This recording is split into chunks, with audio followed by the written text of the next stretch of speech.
Hey folks, and welcome to another episode of Stuphamism.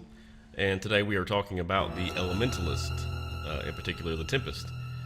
So, I'll say during build testing on this character, I've found that there are some builds that completely do not work, and there's a few that do work. And I wanted to come up with something a little bit original, but let's keep in mind of a couple things with the Elementalist. They have the possibility of doing just about everything. There can be a lot of synergy and there can be a lot of healing, but let's not forget that they have a very low HP pool and that they wear cloth. So you have to be able to upkeep healing or have a lot of stacked defensive skills in order to survive. And then there comes the other part of this, which is also trying to create damage, or if you're playing support, that's fine. I wanted to go with something a little bit hybrid in between. I played a couple different build scenarios. One was based off the Mender amulet, and it was a lot of healing, and it was aura based, and that worked well in group sessions, but did not work so well in dueling sessions for me. So this is what I've come up with. This is a dagger and focus build, so it's mostly mid-range fighting style here. A lot of times with the melee class, if you can just stay right outside their reach, you're good to go. And then with ranged fighters, then you basically have to get a little bit closer, but you've got some defensive skills to get you there. So let's talk about utilities here, and then we can get into some rotations. But I've got Signet and Restoration, which is it's a constant heal every time you cast a spell. And the good thing with Elementalist is you can cast pretty often. I did one of the shouts, which is Flash Freeze. So this gives me Frost Aura, and it gives me Chilled. And then I went with a couple other signets, Signet of Air and Signet of Water, which is even more chill. And one of the things that I tried to accomplish here was a lot of chilling effects, just because they are available through weapon skills and also through utility skills. This was a good idea to me, because I do have a lot of different regeneration type abilities, different defensive skills, but I have that low health pool. Sometimes it's good to keep those enemies of yours slowed down as much as possible, so you can move around them and pop off some heals at certain key times. And also I went with the rebound. That gives you a little bit of a heal at the end, and it gives you more auras. This is still an aura based build, so let's jump right into that. I went Earth, Water, and Tempest. And the Earth tree, I just, I've got Earth's Embrace, which casts armor of Earth whenever I get to a certain health threshold, which is 50%. And then Rock Solid, so you get stability when attuning to Earth. And that's pretty important, especially when you're trying to down an enemy, to at least have some kind of stability at the push of a button. And then I went with Written in Stone, so this gives your signets reduced recharge, and also they keep their passive bonuses, which is pretty cool, especially, and actually every single one of these signets, health over time as you cast a spell, even when you've popped off the active part of the signet. And then, you've got that constant 25% increase in speed, and you have that constant reduced incoming condition duration with that skill. So I chose that. Thought it was a pretty important.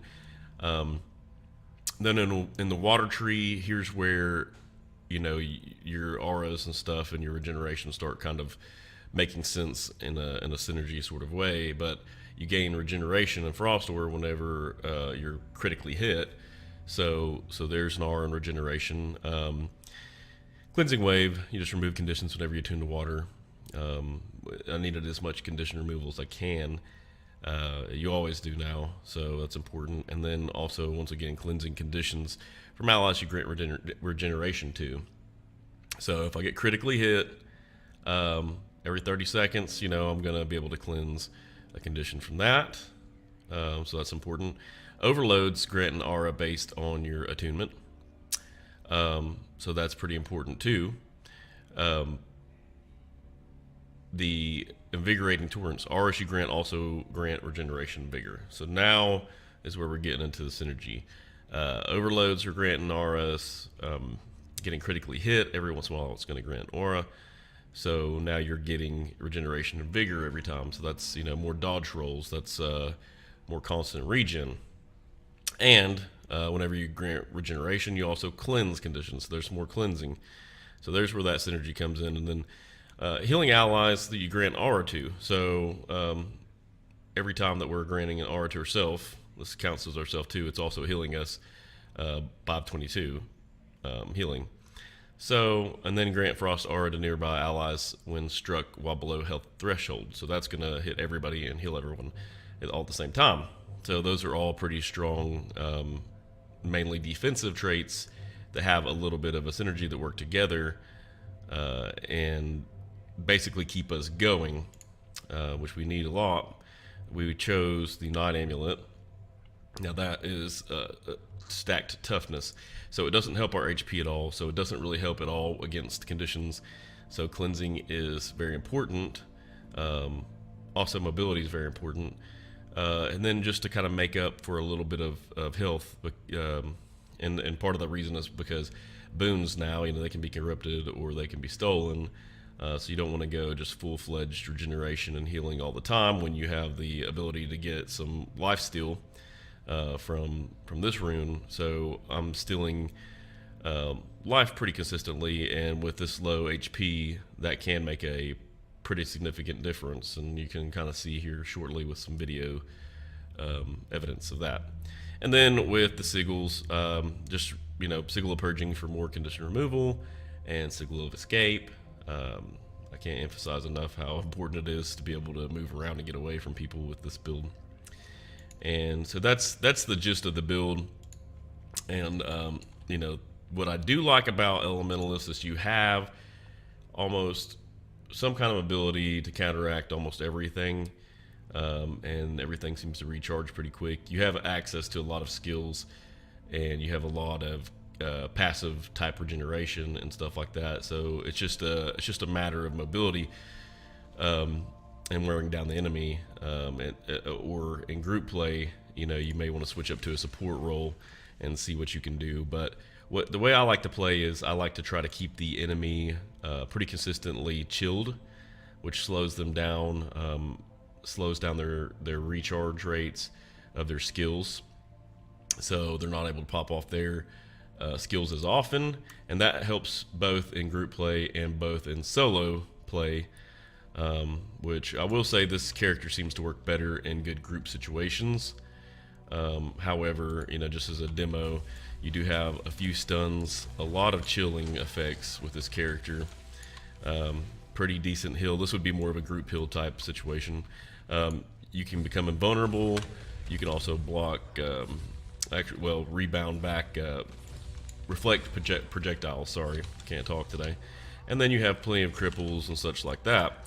I can heal, and I'm still going to keep that passive. That's very important. Every tiny little heal counts when you have such a low HP.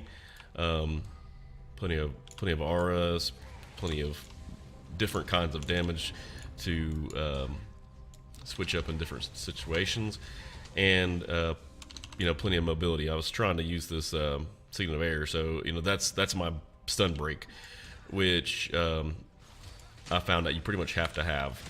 But anyways, not really trying to win this battle here, just trying to show off a little bit of the skills. You basically want to keep on moving, and you basically want to keep getting around behind and away from the enemy as you're wearing them down, because you can see the damage output of this, even with fire, is not all that strong. You do have some constant fire ticks here, but it doesn't do near as much damage as we would like it to do. However, you got to take some to give some. So if nothing else with this character, what I have been able to do, what I have shown to be able to do, is even if outside of a group situation, I'm able to at least stall and partially bunker if need be. So without further ado, I'm going to show you some clips. So some of these are group play clips, or at least turned into some, and some of them are more individual one-on-one battle. But I basically tried to leave out anything where there's 4 of us versus 2 of them, or I wanted to show you some of the situations where you might run into where this build would be better than just a pure support build. So without further ado, check it out. And if you're new to the channel and you want to see more builds like this, please subscribe below. Just hit the subscribe button, hit the like button if you like the video, and of course always leave a comment, tell me what I've done right or wrong. Some of you guys have played these characters a lot longer than me, and you may be able to give me some good advice too, especially on the Elementalist. So check it out and get back with me after you've gotten the chance to watch the videos. Thanks.